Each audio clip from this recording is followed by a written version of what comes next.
The next section is depth of integration, and this is something which is extremely important. One of the best models to define the depth of integration is Haskell/Jameson model, and this is essentially a model which is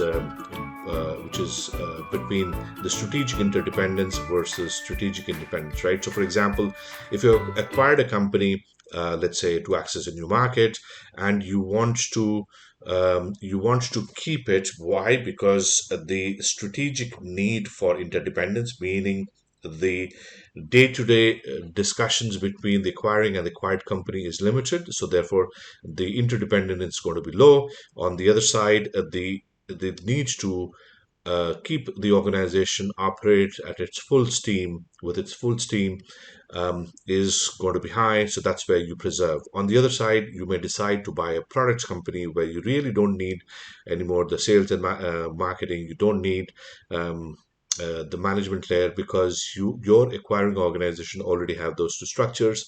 You also possibly don't need the HR, the support functions, the IT, maybe the IT as well, and that's where you may go with full absorption, because the need for independence is low, whereas interdependence is extremely high.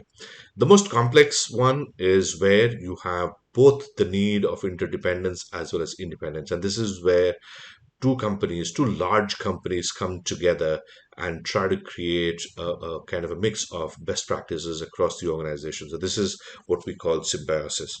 So this is a model that is extremely powerful to define the depth of integration. So for example, when you acquire a company, whether you're going to absorb the support function like HR, like finance, whether you're going to absorb the commercial function, sales and marketing, whether you're going to absorb or consolidate the operations, whether you're going to consolidate the supply chain, whether you're going to consolidate the management, the IT system, all of these things can easily be defined and easily be designed by using this particular model. So this is one of the most powerful models that can be used in an integration. And then we talk about literally kind of the last section where we talk about major events, timelines, and milestones, right? So, as I mentioned right up front, where we talked about different stages, we talked about different stages of integration planning.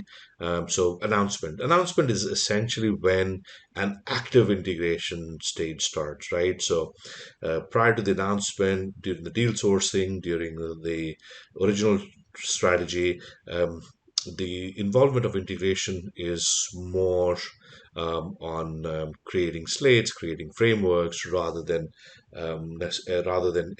active participation by the integration team.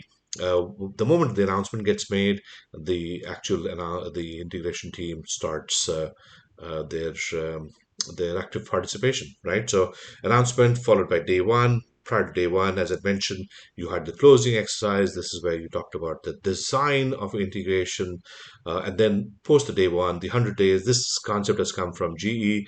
This is something that also gets widely used by the private equity world. Essentially, it roughly translates into the first quarter. What's going to happen right in the first quarter after the change of ownership has taken place? There could be rooftop consolidation, so combining facilities, combining real estate space, whether it's whether it's warehouses, whether it's if you're retail, whether it's combining your outlets, or whether it's corporate offices, your back offices that are consolidated in the same facility. That's rooftop consolidation, where announcement need to be made, where communication needs to be made, where proper planning needs to go in, workforce planning needs to go in. And then timeline for system integration. This is another one where you start talking about when IT systems are going to be integrated. Now, some of these activities like rooftop consolidation or timeline for system integration may take longer than 100 days, right? So this is a more longer drawn midterm kind of plan. And then we talk about year two changes. So this is literally going um, well into the first year and the second year post closing. What are some of the changes that are going to take place? Now, unfortunately, what happens is that there's a lot of focus for the first 100 days, but once the 100 days are done, majority of the senior leadership kind of walk away from the tactical details of integration, and that's where integration starts faltering. This is where um, I call it the value leak of organizations take place. This is where organization would have opportunities to evaluate further new value creation opportunities. This could be in revenue synergies. This could be new product offering portfolio or a services offering. But this is something that organizations just couldn't be bothered to look at, right? And that's where the last part, which is post-merger optimization. And again, I'm going to bring in a comparison between the private equities and strategic buyers. Private equities tend to do a pretty good job of identifying further opportunities to optimize beyond the financial structuring, beyond the 100 days, whereas in many cases, strategic buyers, they leave far too much money on the table, um, which could be extracted through optimization. But unfortunately, they don't. So this was what I had to cover. So I'm just going to quickly wrap up here. So we started this course with what is an M&A integration and described the definition of M&A integration. Then we jumped into some of the major types of M&A. We After that, we got into the stages for M&A lifecycle, from all the way from business strategy down to post-merger optimization. We then started getting into more details about integration. So we started with synergies. What are different types of synergies? Um, Followed by we talked about the integration rationale and planning, and then we got into the communication. So I showed you the five elements, which I call communication for an integration on a page. And then we got into the integration management office, explained the different parts of integration management office. I also spoke about the reason why you need an M&A integration management office. And then we started getting into we got into change management. Why do we need change management? Because there is so much people and organizational leadership involvement and impact. That's why you need a proper change management to be followed, to be pursued in an integration, because two organizations, the way they operate, are always different. When they're brought together, that's where you need to make sure that there is a cultural integration, cultural consolidation that takes place, and cultural mismatches can be avoided.